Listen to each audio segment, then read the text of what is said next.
예, 오늘 그 발표 맡은 고려대학교 최창원입니다.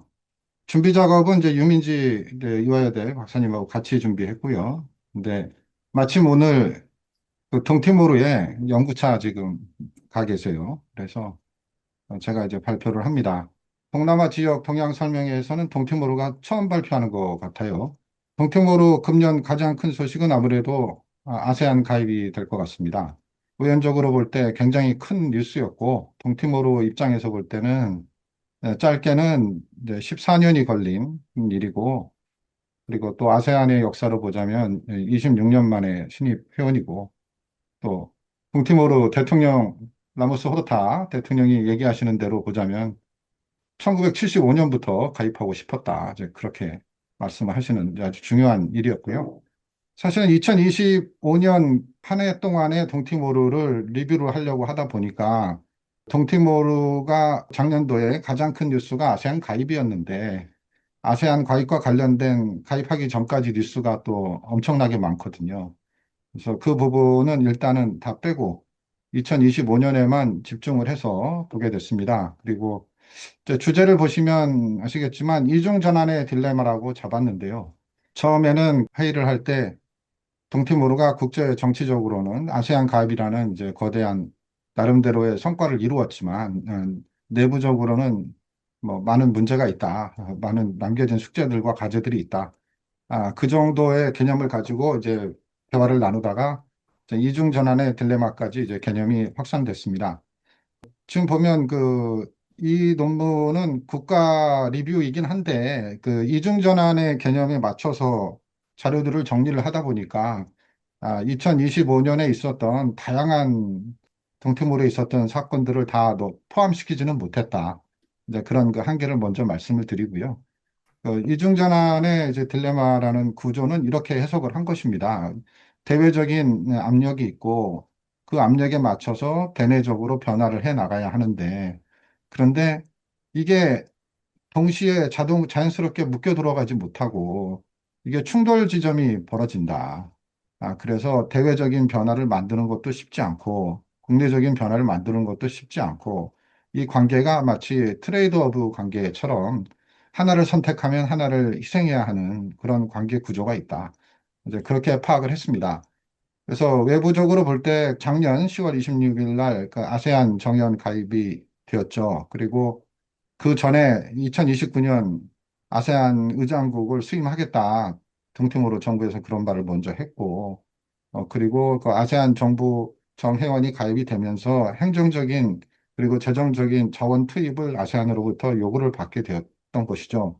근데 이게 외부적인 이런 압력이 있는데 내부적으로 볼 때는 동티모르 그동안 석유 기금을 만들어서 운영해 오던 바이오운단이라는 그 가스전이 2025년 6월 달에 최종으로 이제 소멸되면서 그 석유 기금이 추가로 들어오는 것이 이제 중단이 됐어요. 그리고 공공지출에서 이제 석유가스가 차지하는 그 석유 기금이 차지하는 기금이 약 85% 정도 되기 때문에 동티모르는 사실상 지금 그 재정적 절벽의 위기로 빨려 들어가고 있다. 이제 그렇게 지금 전체 구조를 본 것입니다.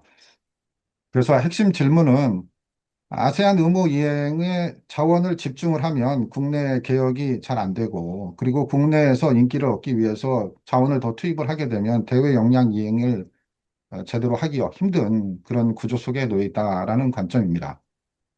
그래서 지금 전체적으로 보면 2025년도에 딱 만나게 되었는데요.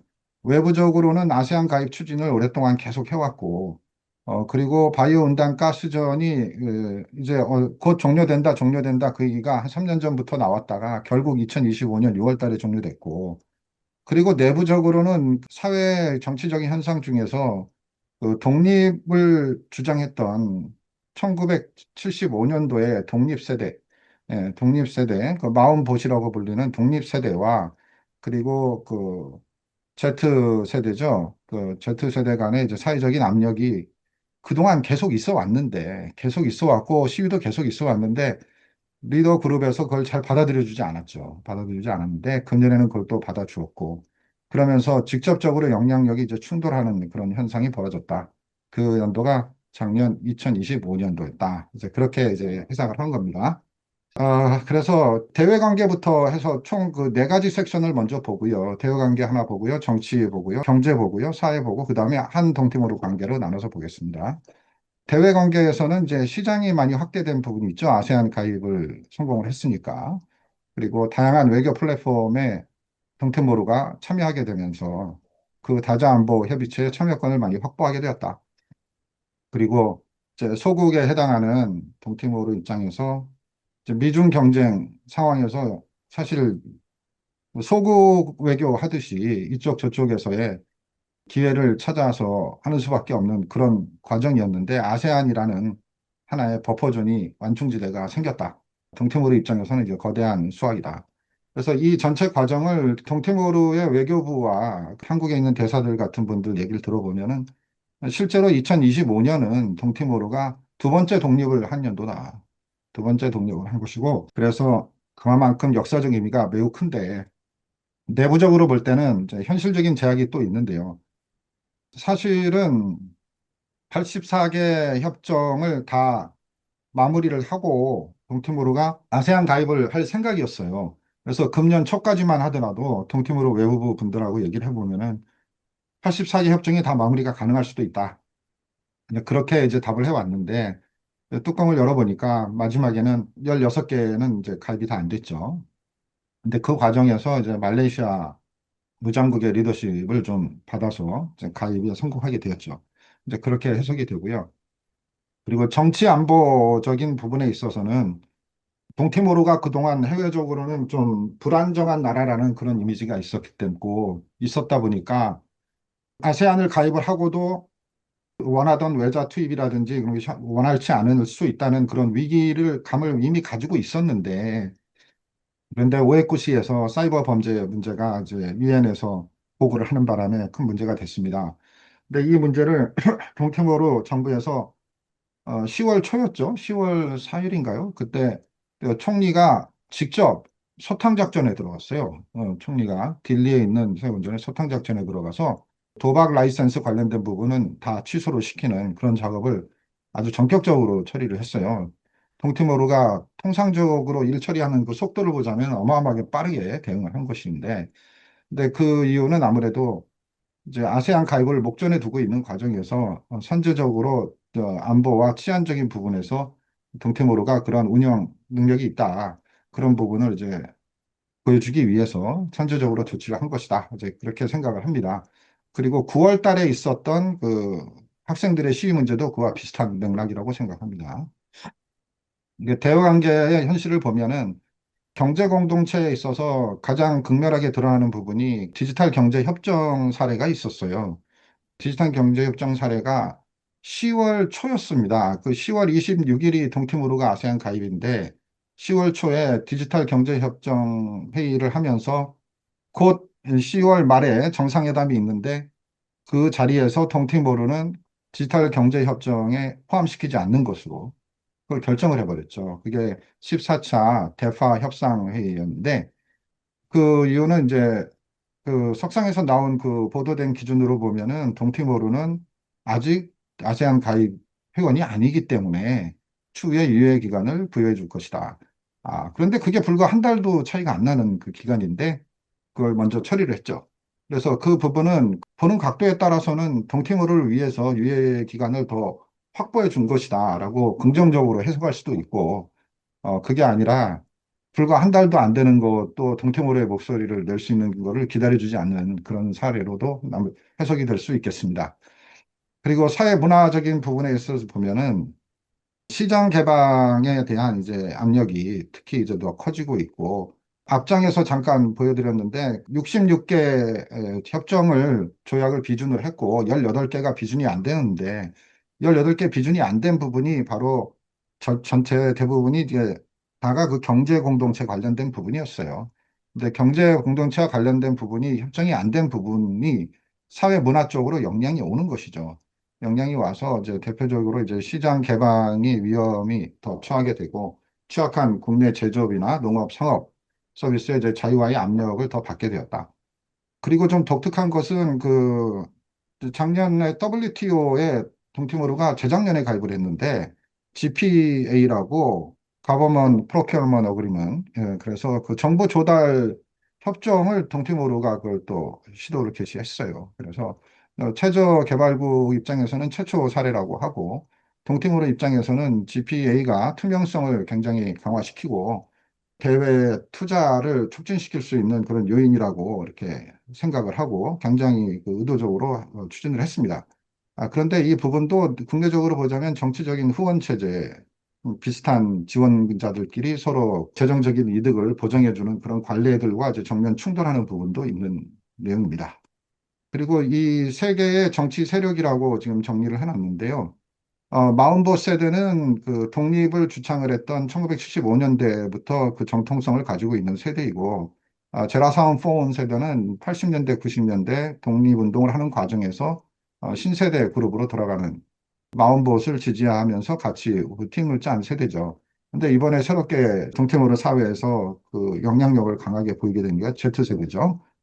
Z세대 이렇게 세 가지 그 정치적인 세력이 있다. 그렇게 파악했습니다. 그리고 다른 나라하고 사례보다는 좀 복잡하지는 않습니다. 다른 나라도 학생 시위가 있긴 했지만은 동티모르는 조금 단순해요.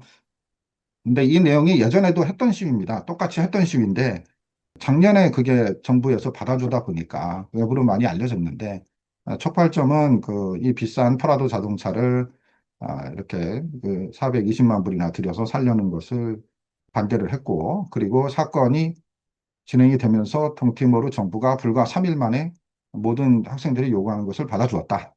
근데 이 똑같은 시위가 예전에도 계속 있었습니다. 계속 있었는데 당시에는 받아주지 않았는데 금년은 받아주었다.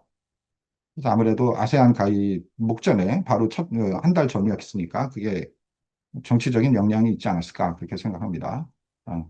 그리고 아세안의 민주주의 모범국가에 속하는 동티모르입니다. 즉 작년도 기준으로 볼 때도 프리덤 하우스나 그리고 V데모 그리고 세계 언론 자유지수 기준으로 볼 때도 동티모르가 다 1위를 하고 있어요. 아세안에서는요.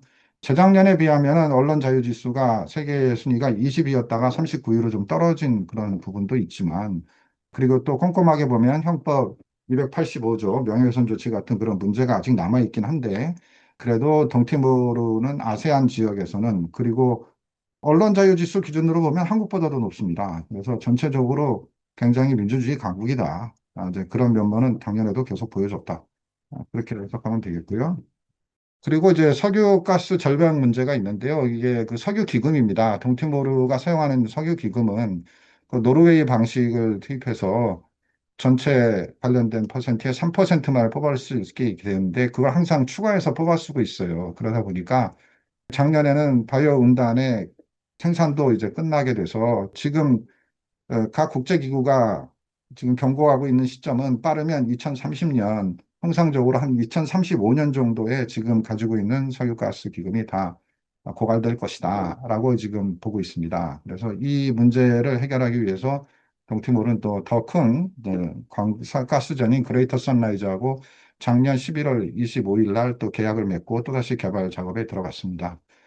그래서 그레이 선라이즈 경우에는 타시마네 프로젝트라고 그래가지고 그레이 선라이즈 광구가 호주하고 동티모르 사이에 있는데 그 타시마네 프로젝트 이 뜻은 그 남부 해안 쪽에다가 가스 파이프라인을 가지고 와서 남부 그 공단을 만들다는 이제 그런 계획인데요.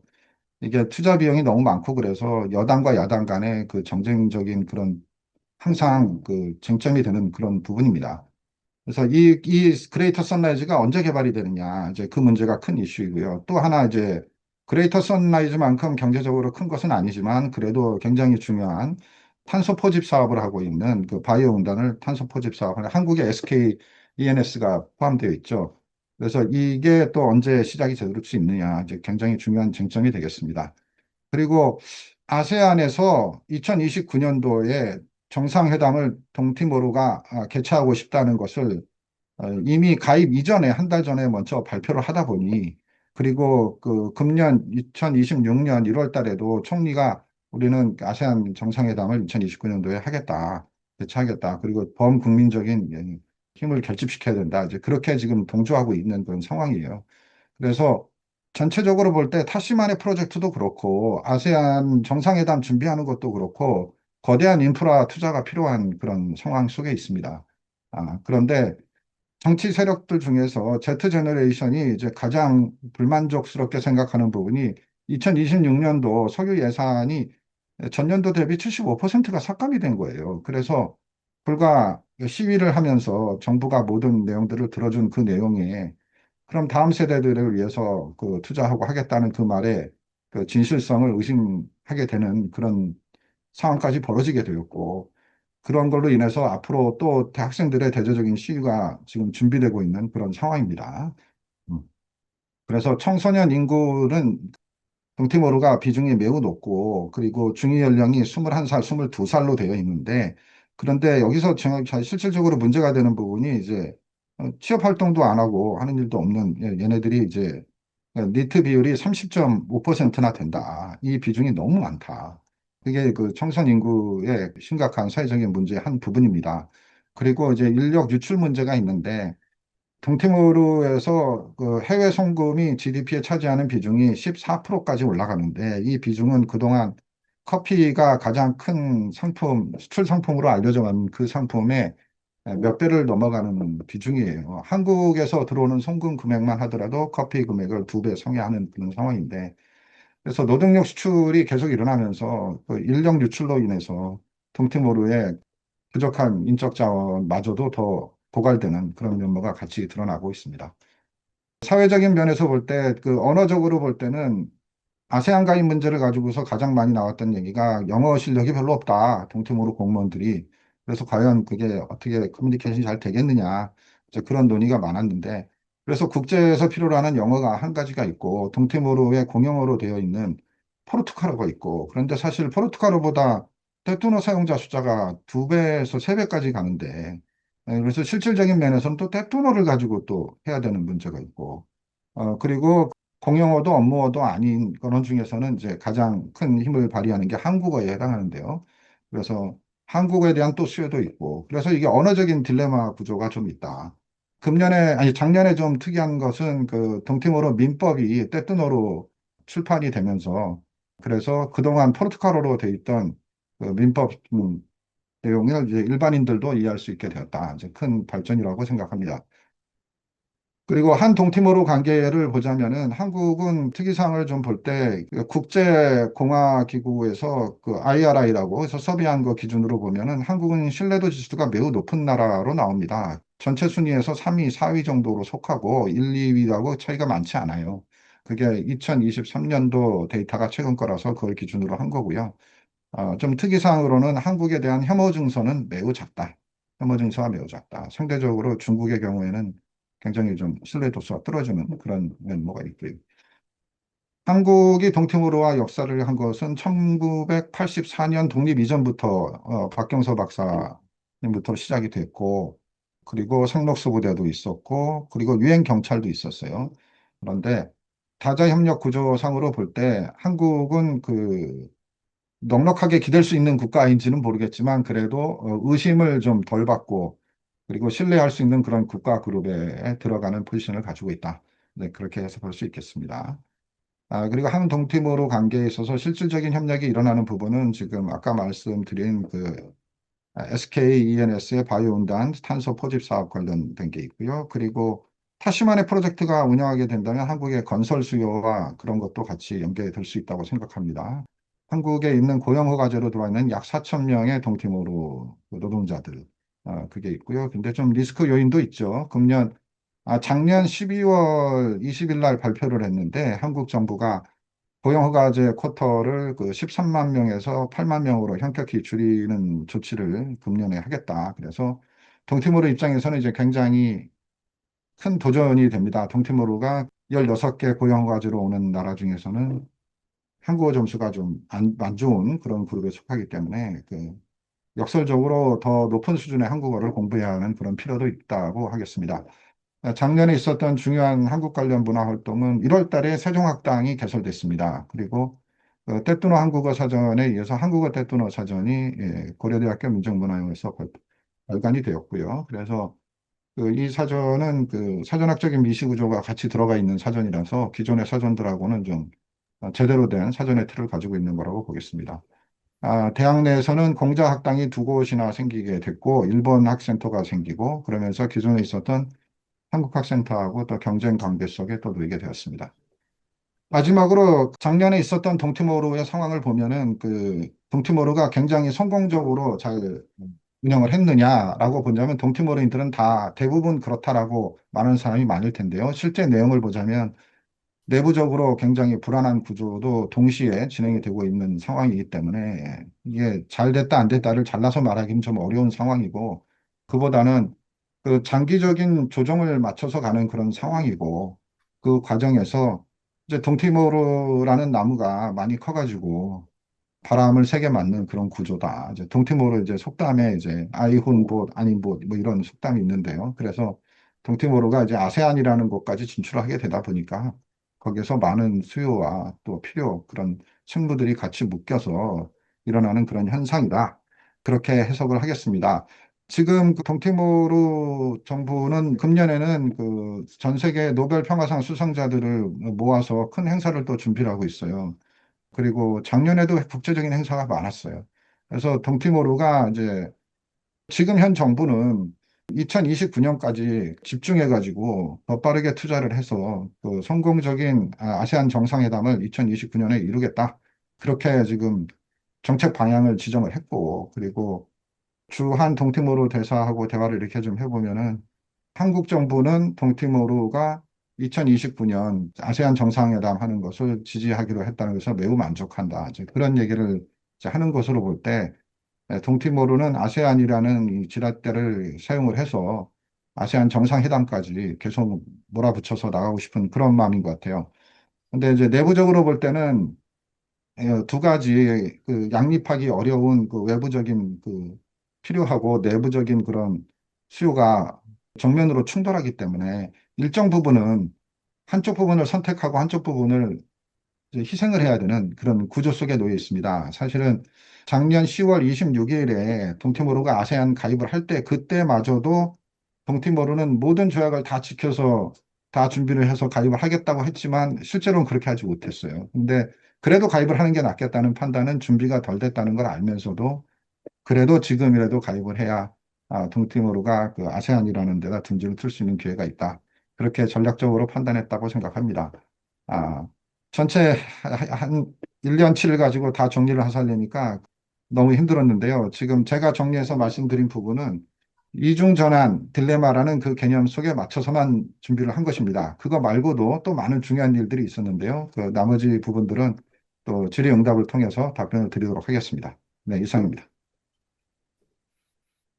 네, 감사합니다. 네. 그러면 이어서 요크대학의 김영길 선생님께서 토론해 주시겠습니다. 네, 토론을 맡은 김영길입니다.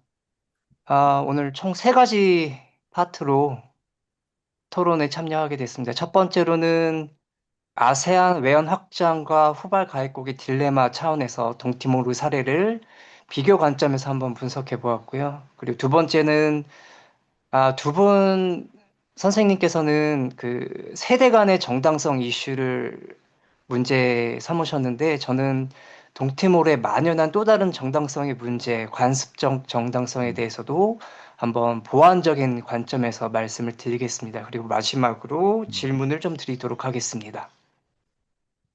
네, 먼저 두 분의 발표 내용을 간단하게 정리하면 이런 것 같습니다. 동티모르 아세안 가입은 외교적 성취이지만 동시에 석유 기금 고갈은 재정 위기 속에서 이러한 국제적인 규범 의무를 다하는 것은 국내 재정 긴축과 정책 우선순위 충돌을 야기한다. 즉, 이중전환 딜레마가 발생할 것이다라고 이렇게 개념 정리해 주셨습니다. 그리고 이것이 실질적으로 정치, 경제, 사회의 각 분야로 펼쳐지고 있다라는 것을 보여주셨습니다. 작년 아세안 회의 때 사나나 구스마오 총리와 이재명 대통령이 만난 장면이고요. 네. 동티모르가 아세안 가입을 하니까 이제 이런 기회도 찾아오는 거다라는 거를 좀 간략하게나 보여드리고 싶었고요. 네, 저는 먼저 두 분 전문가분들께서 제시하신 분석에 전적으로 공감을 합니다. 이제 다만 저의 토론을 통해서는 타국과의 비교 맥락을 통해서 이거를 좀 분석해 보고 싶은데요. 아세안은 아시는 바와 같이 67년도 5개 국가에 의해서 출범되었고 그 이후에 또 5개 국가가 가입을 하였습니다. 그리고 이들이 가입하였을 때 문제가 없었던 것이 아닙니다. 모든 국가들이 다양한 또 어떻게 보면 지금 동티모르가 처해 있던 문제보다 더 심각해 보이는 그런 문제들이 있었습니다. 그 하나씩 그 개괄적인 차원에서 살펴보면 이렇습니다. 먼저 브루나이입니다. 브루나이는 84년에 독립을 했는데요. 독립하자마자 아세안에 가입했습니다. 그 당시에 브루나이는 소국이다. 46만 명밖에 안 되는 인구. 또 조그만 영토. 동티모르보다 인구도 작고 영토도 작습니다. 그리고 독립한 지 얼마 안 됐기 때문에 행정 역량이 떨어져서 아세안 업무를 할 수 없다. 이제 이런 어떻게 보면 조롱 섞인 비판을 감수해야만 했습니다. 하지만 다양한 노력을 한 끝에 5년 뒤에 장관급 회의를 브루나이에서 개최할 수 있었습니다. 또 베트남 사례를 좀 흥미롭게 살펴봤는데요. 지금은 이제 베트남이 굉장히 잘 사는 국가로 아세안 내에서 여겨지고 있지만 그 당시 베트남은 시장 경제 체제로 전환한 지 얼마 안 된 체제 전환 국가였습니다. 그래서 아세안 가입 당시에 베트남이 우려했던 것은 경제 종속 그리고 자국 산업이 붕괴될 수 있다는 그런 우려가 있었습니다. 하지만 베트남은 아세안 가입을 계기로 본인들의 법 제도를 대폭 개정하였고 또 국내적으로는 도이모이라고 하는 베트남식 개혁 개방 정책과 시너지를 이루려고 상당한 노력을 하였습니다. 지금은 아세안 내에서 가장 성공한 회원국 중 하나로 평가되고 있습니다. 가입 당시와는 전혀 상상할 수 없었던 일이 전개되었다고 볼 수 있습니다. 이제 라오스 사례를 보겠습니다. 어떻게 보면 라오스가 굉장히 현실적인 동티모르의 그런 모델이라고 볼 수 있을 것 같은데요. 라오스도 마찬가지로 영어 능력이 안 됐고요. 그 당시에 다자 외교 경험도 부족했습니다. 그래서 아세안 업무를 과연 수행할 수 있겠는가 이런 의문이 있었고요. 하지만 공무원과 외교관을 대상으로 집중적인 훈련, 다자 외교 수행 역량을 축적해 나갔습니다. 그래서 최종적인 평가는 아세안 업무를 하는데 필요한 최소한의 행정 외교 역량을 확보하는 데 성공했다. 이런 평가가 있습니다. 하지만 지금 동티모르에서 제기되는 그런 트레이드 오프, 이중 딜레마 문제가 라오스에서도 펼쳐지고 있는데요. 예를 들어 관세 수입이 감소가 되죠. 아세안 FTA 가입을 하니까요. 또 그에 따라 재정 개혁이 문제가 되고 또 부족한 인적 자본 문제는 아직도 해결되고 있지 않다. 그래서 라오스 케이스 같은 경우에는 참여에는 성공했지만 주도적 역할을 수행하지는 못한다라는 평가가 있습니다. 네, 마지막으로 캄보디아 사례입니다. 네, 캄보디아 같은 경우는 어떻게 보면 동티모르보다 가입 당시에 더 어려운 여건이었을 것 같습니다. 유명한 그 킬링필드 또 내전 사건이 그 뒷배경에 있었고요. 또 당연히 아세안 기준에 부합하는 법제도가 전무했습니다. 하지만 캄보디아 정부는 아세안 기준에 부합하도록 부단한 노력을 추진했고요. 가입 후 3년 만에 의장국 역할을 성공적으로 수행했습니다. 네, 결론적으로 말씀드리자면 기존의 이 사례들을 비교적으로 분석해 봤을 때 동티모르가 직면하고 있는 이중 딜레마 문제는 동티모르만의 문제는 아니었다라는 것을 말씀드리고 싶습니다.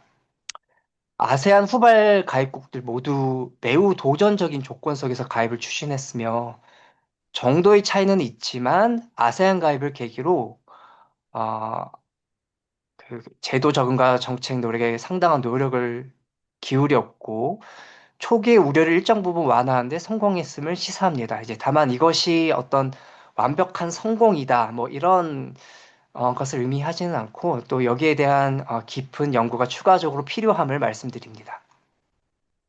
이어서 정당성 이슈를 살펴보겠습니다. 네.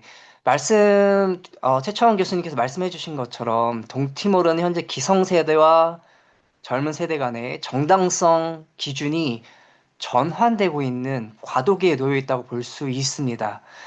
네, 마흔부 세대, 우리가 독립운동에 참여했으니까 우리가 하는 일은 정당해 라고 생각하는 세대고요. 이제 제라섬 폰 그리고 Z세대 이 독립 이후 세대라고 저는 봤는데요. 이들은 이제 과거의 공로보다는 이제는 실질적인 정책 성과와 삶의 개선 여부를 정당성의 기준으로 평가하는 세대입니다. 아, 그래서 지난 10월 이런 시위가 또 있었고요. 젊은 세대들 중심으로 띠모르 땡기바 오인 동티모르 이제 앞으로 나가야 돼. 이런 말이죠. 네, 저는 이 정당성의 문제를 평화, 피스빌딩 이런 관점에서 좀 첨언을 좀 드리고자 합니다. 물론 세대 간의 갈등, 세대 간의 정당성의 관점의 차이도 이제 새롭게 떠올랐지만 동티모르와 같은 국가는 이제 포스트 컨플릭트 국가, 분쟁 후기 국가에 진입하여 평화 구축, 피스빌딩을 추진하고 있는 국가로 또 분류가 됩니다. 자, 이런 국가에서의 가장 큰 특징은 국가 제정한 법 제도보다 관습이 훨씬 강력한 영향력을 발휘한다라는 것입니다. 자, 예를 들어보자면 이제 동티모르는 시도 가입국입니다. 따라서 헌법상 양성평등을 명시하고 있습니다. 하지만 현실을 살펴보면 장남에게 재산을 상속하는 관습이 여전히 널리 유지되고 있습니다. 그래서 이러한 맥락에서 동티모르 정부는 관습 제도와 경합 관계에 놓여 있게 됩니다. 끊임없이 스테이크홀러티를 증명해야 되는 것이죠. 따라서 정당성 분기 현상은 두 분 연구자께서 말씀하신 세대 간뿐만 아니라 공권력과 관습력, 관습 세력 간에도 발생하고 있고 이것은 굉장히 뿌리 깊게 박혀 있다는 것입니다. 자, 이것이 아세안 가입에 어떤 그 인사이트를 주느냐, 이걸 말씀드리자면, 지금 이미 아세안 가입에 따라 그 관련된 규정의 한 75% 정도를 지금 이행하고 있다라고 이제 분석을 해 주셨는데, 제 생각엔 이것은 거의 탑다운 방식의 개정이었을 것 같습니다. 실질적으로 지방의 대부분의 주민들이 존재하고 또 그곳에 뿌리 깊게 자리 잡고 있는 관습적인 그런 가치들이 거의 반영되지 않았을 것 같습니다. 즉, 인구의 대부분을 차지하고 있는 주민들의 의견이 상향식으로 반영되지 아니한 어떻게 보면 아세안 가입을 위한 국가의 스트럭처, 국가의 허울을 만드는 데 치중한 피스 빌딩이 지금 진행되고 있는 것은 아닌지, 피스 빌딩이란 결국 누구의 피스 빌딩인지, 누구의 평화인지, 주민들의 평화를 진작하는 것인지, 우리 젊은 세대들의, 우리 Z세대들의, 제라사운 포원들의 피스를 진작하는 것인지를 묻지 않을 수 없습니다. 마지막으로 질문입니다. 세 가지인데요. 세종학당이 현재 인기가 많다고 말씀을 하셨는데, 이것이 지속 가능하게 유지되기 위해서는 어떤 대책이 필요할지, 그리고 두 번째, 한국 주도의 협력 사업이 있는 것은 당연합니다. 마중물 역할이 필요하니까요. 하지만 동시에 우리는 동티모르의 자율적 발전을 또한 고려해야 됩니다. 동티모르가 어떻게 자발적으로 발전할 수 있을지, 동티모르가 언제까지나 한국이나 여러 선진국에 기대어서 살아갈 수는 없다고 생각을 합니다. 네, 마지막으로 제레스암폰 세대와 기존 마운보 세대 간의 정당성을 갖기 위해서는 국내 개혁과 아세안 가입에 따른 개혁 간의 균형점이 필요하다 말씀하셨는데 이 균형점은 누가 어떻게 설정하고 조정할 수 있을지에 대한 질문을 끝으로 드립니다. 네, 감사합니다. 네, 네, 네, 고맙습니다.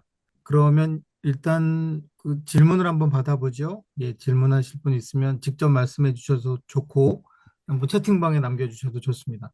예, 제가 또 질문을 하게 되겠습니다. 네네. 예, 박은호입니다. 네. 우리 감사합니다. 최창원 선생님, 네, 반갑습니다. 예, 반갑습니다. 제 생각에는 최창원 선생님은 동티모르가 제2의 조국일 거라고 그렇게 네. 생각이 드는데, 맞죠? 그런 말씀은 여기서 하시면 안 돼요. 예, 예. 잘 들었고, 저는 뭐, 다른 게 아니라, 우선, 동티모르가 아세안 가입하게 된 거 너무 축하드리고, 네. 그리고 제가 이제 미얀마, 이슈에 이제 관여를 하고 있는데, 뭐 아시겠지만은, 구스마오 총리가 취임할 때, 네. 미얀마 임시정부의 그 외교부 장관, 진마옹 씨를 초청을 해가지고, 굉장히 신선한 모습을 이제 보여주었죠. 지금의 동남아 국가들, 어느 국가들도 그러지 못한 거를 아세안 가입 이전에 그렇게 보여준 게 너무 좀 고마웠고, 그래서 다른 것보다도 우리 저 정부 쪽에도 많이 좀 친분이 있을 것 같아서 아까 말씀하셨지만은 동남아 국가들 중에서 가장 민주적인 수준을 갖고 있는 동티모르만큼 또 아세안의 민주화를 위해서도 동티모르가 많은 역할을 또 미얀마 지지를 위해서 많은 역할을 했으면 합니다. 지금 뭐 아시겠지만 한때 아세안은 독재자 클럽이라고도 하지 않았습니까? 근데 미얀마 이슈를 두고 보면은 이거는 뭐 이거도 저거도 아닌 회색인 클럽이라는 그런 비판을 받을 수도 있지 않나 하는 생각이 드는데 동티모르가 그런 길로는 가지 않도록 많은 역할을 또 최정선 선생님이 해주셨으면 그런 바람입니다. 이렇게 저는 좀 부탁 말씀을 드리고, 우리 김영길 선생님 처음 뵀는데 좋은 또 토론 감사했습니다. 하나 간단한 질문인데, 공권력과 관습 세력 간의 그 갈등 부분을 얘기하셨어요. 그런데 이제 짐작으로는 Z세대들은 오히려 그 관습에 대해서는 굉장히 부정적이고 비판적이면서 오히려 지금 정부의 탑다운 방식의 개혁에 대해서 오히려 지지하지 않을까 이런 이제 아마 추론을 해보는데 그거에 대해서 뭐 한번 답변을 해주시면 고맙겠습니다. 이상입니다. 네, 그럼 답변해 주시죠. 네. 네, 제가 네, 먼저 빠르게 하시죠. 답변을 할 수 있을 것 네, 같으니까 전 하나만 먼저. 답변하면 네, 되니까 예, 먼저 예.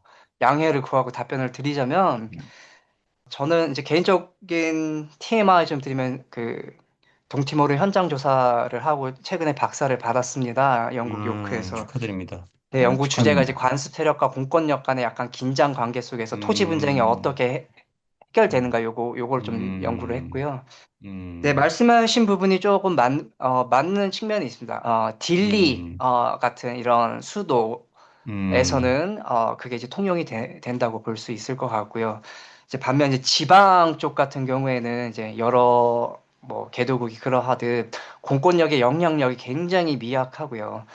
어, 음, 공권력이 또 당연히 제공할 수 있는 퍼블릭 서비스 이것이 낮습니다. 음, 결국은 그 지방에 거주하는 젊은 친구들이든 올드 제너레이션이든 어, 공권력보다는 지방에 잔존하고 있는 여전히 영향력을 발휘하는 관습 세력들의 눈치를 안 볼 수밖에 없고요. 음, 물론 이제 공권력이 점점 커지고 아세안 가입에 따라 국가의 그 스테이트 캐패시티가 커지면서 그게 지방으로 점차 확산된다면 음. 젊은이들도 그 기존의 관습 세력의 염증을 느끼고 국가 공권력에 좀 더 기대하는 바가 커질 수 있다라고 생각을 합니다. 네, 답변이 되었으면 좋겠습니다. 예, 감사합니다, 선생님. 네, 최창원 선생님. 네. 네, 그러면 뭐 추가 질문 받지 말고 지금 바로 먼저 답부터 좀 드릴까요? 네, 아직 올라온 게 없는 것 같습니다. 일단 답변해 네, 주시죠. 그럼 그 김영길 박사님 질문해 주신 내용에 대해서 간단히 답드리겠습니다. 아주 그 다른 아세안 국가까지 포함을 해서 토론 좋은 내용 해주셔서 너무 감사하고요. 질문하신 내용 간단히 핵심만 말씀드리도록 하겠습니다. 그 세종학당의 인기가 있는 부분하고 지속 가능성 부분은 그냥 놔두면은 지속 가능성이 잘 안 생길 거라고 생각합니다. 저도 어 그래서 지속 가능성을 위해서는 그 다른 유인 요건들이 더 필요하리라고 보고요. 그 중에서는 그 동티모르의 그 많은 수요를 가지고 있는 사실 한국에서 일하는 고용 허가제 그 부분의 필요를 무시할 수는 없다. 그러나 이제 또 거꾸로 그 학술 분야에서도 그런 수요가 아예 없는 것은 아니다. 어느 정도 이상 존재하고 있다. 그렇게 이제 생각하고요. 아까 비교로 말씀해 주셨던 나라 중에서 이제 라오스가 있는데요. 라오스 같은 경우 보면은 프롬펜 대학에 그 한국 학과가 있는데 거기에 보면 이제 코이카가 연계되고 하면서 고용허가제가 있기 전부터 한국어 학과를 만들었더라고요. 그래서 한국의 정부가 그 브리징 역할을 하는 그런 그 요소가 있었다. 라오스의 경우에는. 그런데 동티모르 경우는 좀 독특하게도 그 고용허가제에 너무 집중이 돼 있고 거기에는 재정 지원도 있지만은 그 고등교육 쪽에는 그 지원이 거의 없다. 그런 상황이 좀 제도적인 공백에 해당하는 게 브리징 역할을 해준 다리 역할을 해주는 부분이 없기 때문에 그 부분이 세종학당이 일정 부분 할 수 있는 일이다라고 이제 저는 가정을 합니다. 그런 이제 그게 어떻게 보면 좀 더 지속 가능성이 있을 수 있을까 생각을 해보면 어떤 내용적인 측면에서도 동팀원들이 필요한 것들도 해야겠지만 제도적으로 보자면은 이제 제가 알고 있는 맥락에서는 이제 세종학당은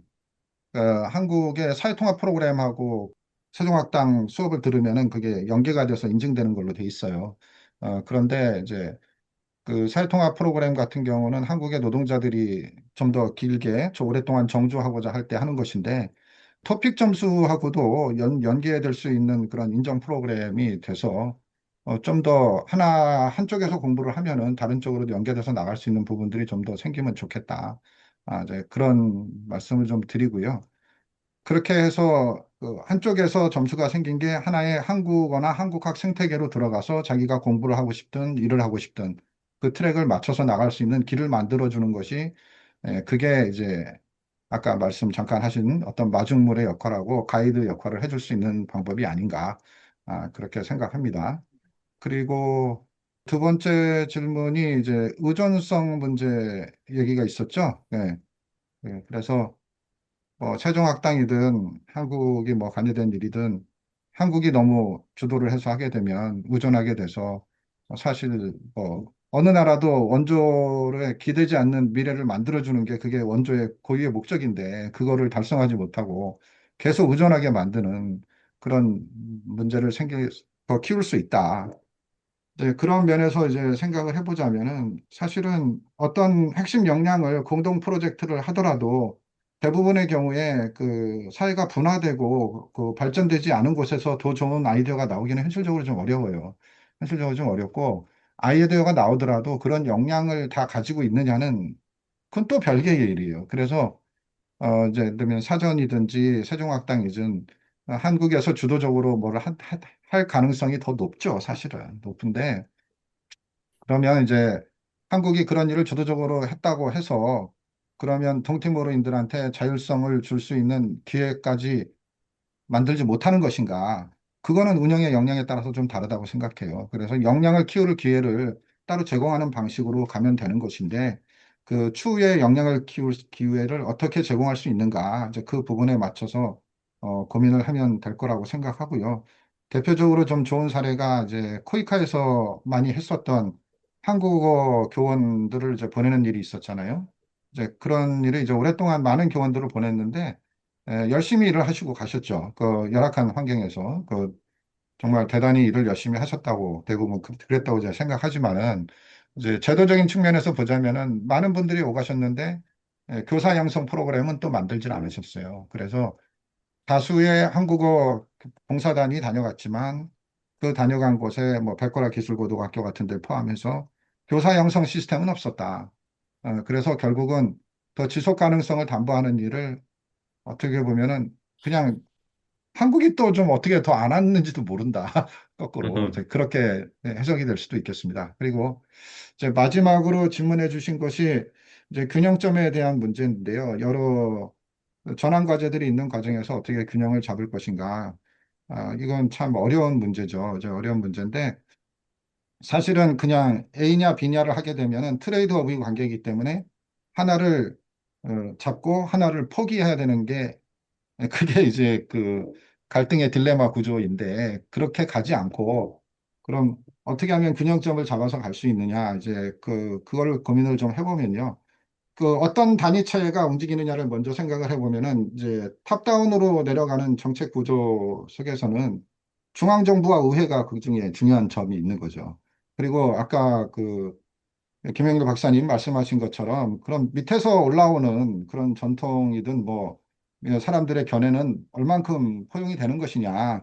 이제 그런 면에 있어서는 청년층이든 언론이든 그래서 그쪽에서 바텀업으로 올라가는 과정이 또 있는 거겠죠. 그래도 그들이 이제 감시자 역할도 하고 비판의 역할도 하고 그리고 이제 구조적으로 보자면은 이제 작은 행정당인 숙구부터 해가지고 딜리의 중심 행정단위까지 어떻게 연계가 돼서 정보가 잘 흐르느냐. 그러니까 그런 큰 틀에서 이제 볼 수 있고, 그러면 이제 균형점이 어떻게 조정이 될까? 조정이 될 수 있는 방법에 대한 그 영향 요인들을 한번 생각을 해보면요. 여러 가지 요인들이 있을 텐데, 그거를 촉진시키는 요인들이 무엇일까를 이제 고민을 한번 해보면 이런 답을 생각할 수 있을 것 같아요. 원래는 어떤 기준점이 명료하게 있어가지고 한 나라가 그 기준점에 맞춰가지고 모든 걸 맞춰가고 나머지 사람들이 거기에 찬성하거나 반대하거나를 정확하게 표현을 해주면은 그게 정리가 좀 쉬운데 그런데 아세안은 사실은 뭐 EU 같은 그런 명확한 그런 룰 속에서 들어간다기보다는 참여를 이끌어내는 구조로 가다 보니까 사실 힘이 약하죠. 약한데, 그런데 좀 아이러니하게도 기준점 역할을 하는 아세안마저도 동티모르 입장에서 보면은 굉장히 큰 규모이에요. 동티모르 입장에서 보면. 그래서 그 균형의 그 기준점을 아세안이 만들어주는 역할을 아마 할 것 같다. 그리고 그 사회 내부적으로는 그 동티모르가 뭐 조사해 보시고 그러면 아시지만은 동티모르가 좀 사회가 좀 늦게 돌아가잖아요. 굉장히 긴박감이 없고 전체적인 사회의 그 흐름이 그런데 긴박감이 되는 요인이 하나 탄생했다. 그게 바로 석유 고갈 문제다. 석유 기금 고갈 문제고 그 문제에 대해서는 사회적인 그 합의의 촉진체가 돼서 이런 식으로 운영을 하는 것이 옳으냐 그르냐가 아주 그냥 분출되면서 이야기가 나오고 있다. 그리고 이제 재정 문제에 있어서 재정적으로 한정이 되어 있는데 아세안 규범을 따르는 데다가 투입을 더 많이 해야 할지 아니면은 어떤 우선순위에 맞춰서 해야 할지 그런 균형점에 대한 것이 사회적인 논쟁이 계속 분출되고 있다. 그래서 그런 과정들이 청년층 중심의 이제 성과 중심 요구하고 관습 체제나 이제 전통적 건의에서 나오는 그런 관점이 이제 부딪히면서 그걸 어떻게 합의 과정으로 이끌어 나갈 수 있느냐. 합의 과정으로 못 이끌어 나가느냐. 그게 사실은 현실적인 균형점의 승부수가 되지 않을까. 그러니까 그렇게 좀 간단히 말씀드립니다. 이거 꼼꼼하게 말하려면 좀 한참 시간이 더 걸릴 것 같지만 다행스럽게도 그런 움직임들의 씨앗들은 동티모르에서 존재하고 있는 것 같긴 하다. 그게 끝까지 잘 움직일지 모르겠지만. 마침 지금 보니까 유민주 박사님이 또 들어오셨어요. 그래서 잠깐 말씀하시면 좋을 것 같은데. 네, 그 네, 사이에 질문이 하나 들어왔습니다. 네, 읽으시면. 질문 있네요. 네. 네네. 언어 문제에 대해서 김민숙 선생님께서 질문하셨는데, 네. 혹시 뭐 유민지 선생님 말씀하실 때 좀 뭐 답을 해줄 수 있으면, 음, 뭐 네, 네, 제가 이문진 선생님 말씀해 먼저, 주세요. 네네, 네, 뭐 두 혹시 분, 들리시나요? 네, 들립니다. 잘 네, 지금 들립니다. 제가 동티모르에 있어서요. 지금 영상을 틀면 목소리 전달이 안 될까 봐 영상은 틀지 않도록 하겠습니다. 죄송합니다. 네. 우선 김열긴 박사님 박사학위 취득하신 건 너무 축하드립니다. 네, 언제 소식이 들릴까 기다리고 있었는데 진심으로 축하드립니다.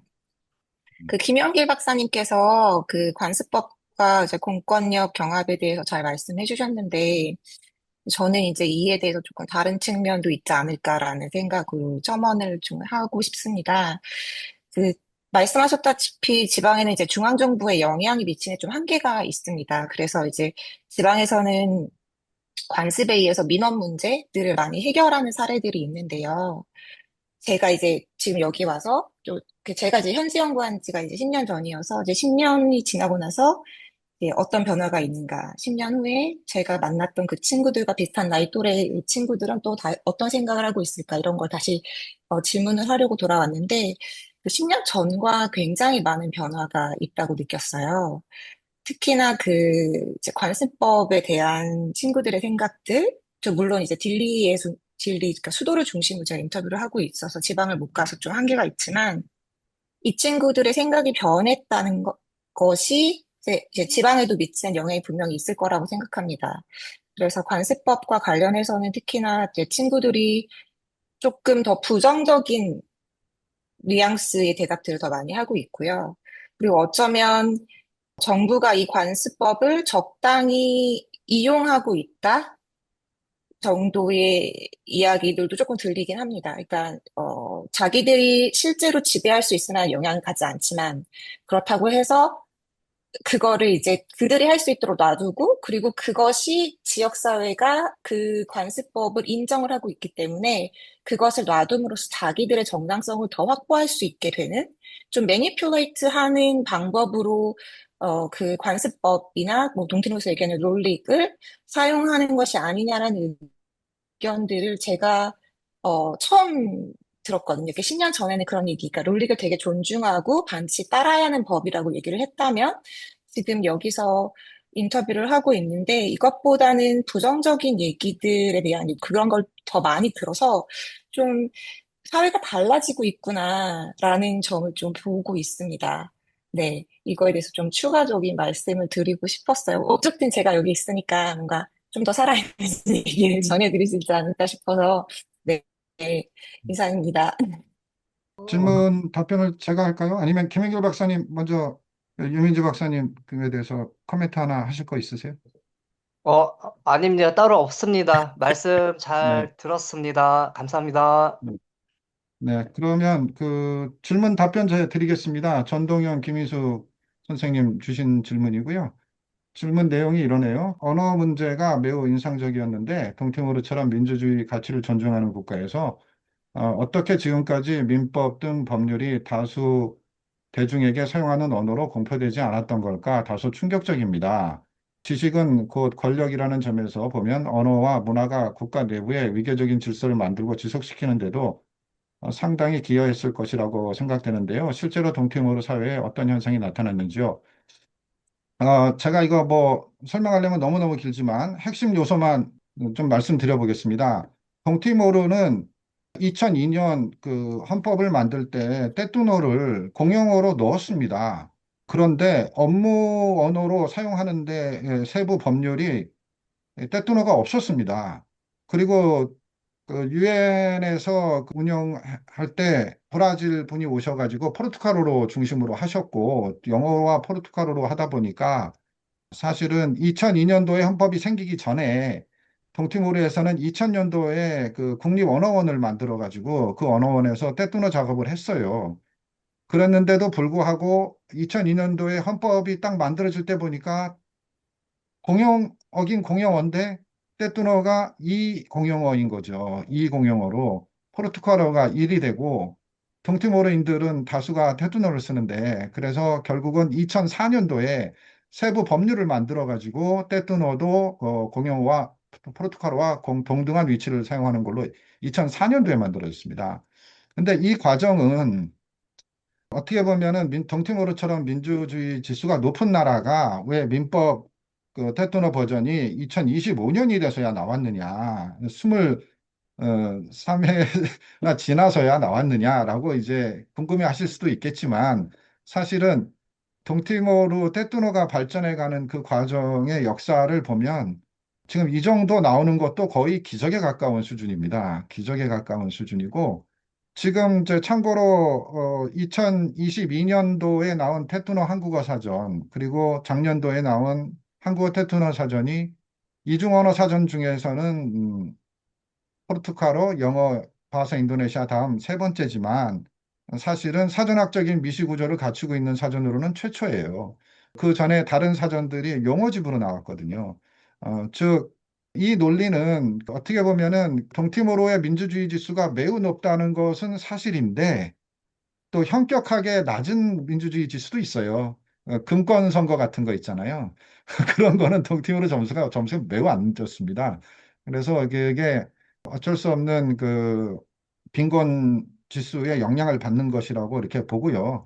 그리고 동티모르의 민주주의 지수가 높았던 거는 역사적으로 민주적인 전통이 사람들끼리 같이 이야기를 듣고 하는 그런 뭐 베네비티 같은 그 유엔에서도 적용을 해서 한 그런 전통들이 있어서 그게 유엔이 받아들여지고 하면서 그 전통이 죽지 않고 있다 보니까 민주주의 지수가 높은 것이지 동티모르가 모든 제도가 민주화 잘 세팅이 돼가지고 민주주의 지수가 높은 것은 아니다. 그것은 아니다.